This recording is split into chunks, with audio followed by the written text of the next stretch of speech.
Hey, good afternoon. I'd like to spend a little time with everybody today and talk about a couple of different things, a couple of different concepts, actions and decisions and commitments, and how those are things that help me be planted in my life, and how it's all centered around uh, my ever growing walk with Christ, and heading toward being a better person and being better serving other people.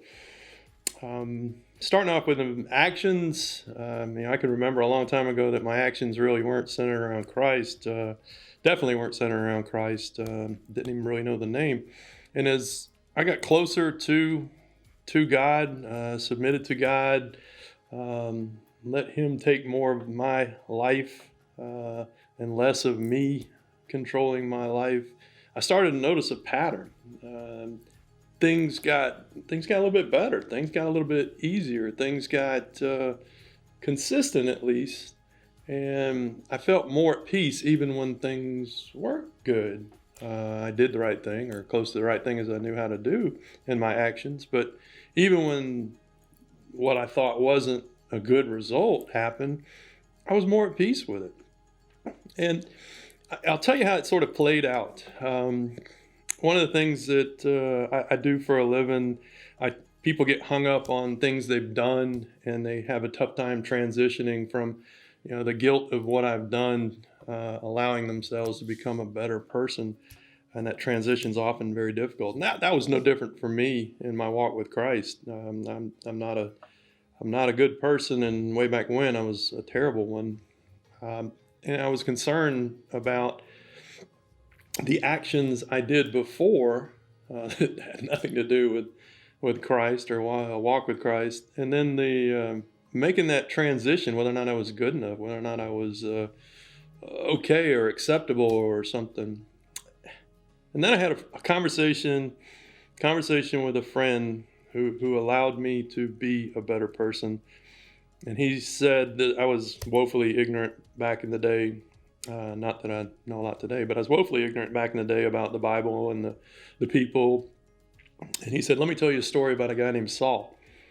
And he told me this just terrible, terrible story. The actions of this guy Saul, hunting down and torturing and murdering Christians. And I was like, wow, that's a pretty bad dude right there. Pretty not somebody that's a good guy. And the person I was talking to, he said, "Have you done worse than that?" And I was like, "No, I've done some terrible things, but not that." And he said, "Well, let me tell you a story about a guy named Paul." I think most of you probably know those stories and the transitions. And all along, God loved Paul. Regardless of what we do, God's going to love us. That gives us a little bit of freedom in our actions, even if we do make mistakes, even if we do things that we know we shouldn't do. God's going to love you. As long as you love Him, God's going to love you, and it's okay. It's okay. But as we get further down in our walk, we get further convicted on things that we do that maybe we shouldn't, and that feeling of guilt. It's a feeling of conviction. Maybe God trying to tell you, okay, it's time to work on this one. I'll be with you while you work on it, but you need to work on it.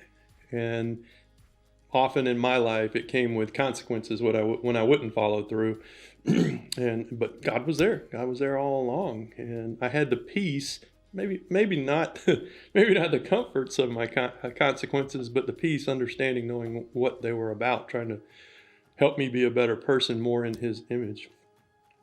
And commitments, like actions, I think in our culture today, there aren't very many commitments that people have. I think I have a marriage rate of 50%. That's from Go. I think back in my day, white in the beard, back in my day, early on, my parents and their peers would have had maybe 3 jobs in their lifetime. Some people only 1 in their lifetime. I became a hiring manager not so long ago at an organization that hired a lot of people. And I was seeing resumes where people were 25, 26 years old, and they'd had, 6, 8 jobs. No commitment to the job. It was commitment to self. In the walk with Christ, it's not one that you can walk lightly or walk hesitantly or not be committed to. It's toe in the water, 9 toes out of the water sort of thing, and that doesn't demonstrate faith. That doesn't demonstrate love for God. Um, it's okay, but it's not where you need to be. The more I committed my life to Christ, and I don't want to give anybody any pretentious things or that I'm perfect or anything like that. No, no, no, no, no. But the more I committed my life and the more I commit my life to Christ and be more like Him, the more opens up for me. The more I'm able to help other people, the more I'm able to glorify Him, which is what we are to do. And as a result, I have that peace again. That even if it's not fun or easy helping people, even if it's not fun or easy not making a bunch of money or something, it's okay. Phrase I like to use is, God's given me everything I need and a lot of what I want. I'm okay. I'm all right. And it comes from that commitment that I have my faith, I have my love of God, love of Christ. As we talked about before, all my decisions aren't great, but the closer I get to making those decisions that God wants me to make, the more that peace I feel, and the better my life is.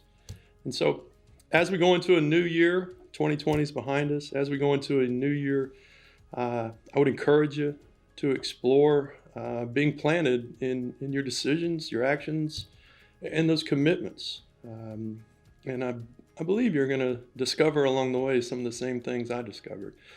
And if there's ever anything I can do to help you out, I'm here to do that. Love you. Bye-bye.